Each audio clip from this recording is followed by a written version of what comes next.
Epoka e ndërtimit të hidrocentraleve në Shqipëri është libri me autori inxhinierin e njohur Frederik Mustafaraj që u prezentua në Bibliotekën Marin Barleti të Shkodrës, duke bërë bashkë emra që ndër vite kanë dhënë kontributin e tyre në ndërtimin e këtyre veprave. Mustafaraj shpreh se kjo përmbledhje dëshmon punën e bërë për këto vepra energjetike, mbi të cilat edhe sot bazohet prodhimi kryesor i energjisë elektrike në Shqipëri, e që me finalizimin e tyre aso kohë sollën një epokë të re për vendin.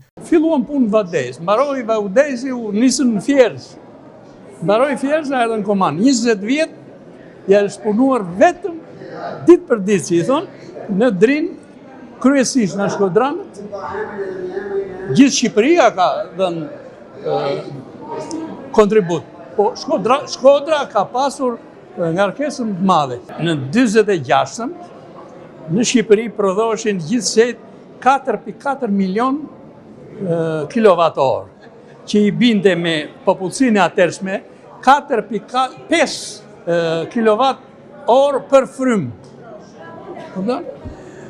Me bërjen e të gjithë hidrocentraleve nga 5 kilowatt arriti në 1500 për 20 vjetët apo 50 vjetët që u bë kjo.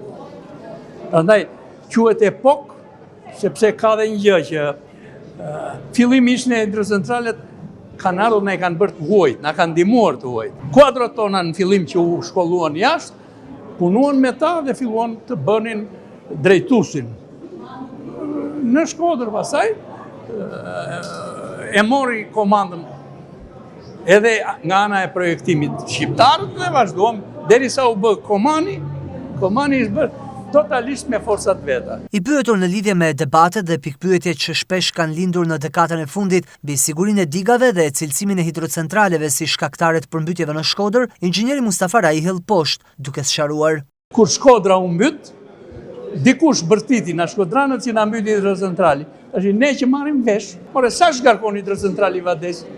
1400-1500 metër kub ato ditë. Këtu kalonin 3000.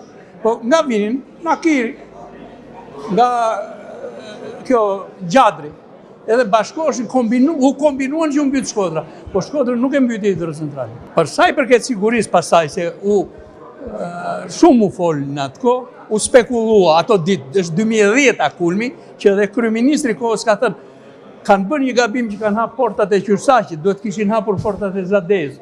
Nuk ka faj kryeministri. Ka faj ata këshilltarët që kishte që si binin tonë. Janë bërë të atilla, ky Vadesi që ta dini ju, është llogaritur për të përballuar 12.500 metër kub ujë në sekond. Që ajo vjen një herë në 10.000 vjet llogaria. Urdhë, nuk ka çeduar 1 centimetër i digave. Për të pranishmit u shfaq edhe një dokumentar i realizuar mbi këtë vepër dhe punën e bërë në 5 hidrocentralet kryesore të Shqipërisë me autor gazetarin Tom Therçaj. Inxhinieri Frederik Mustafaraj ka lindur në Vlorë në vitin 1939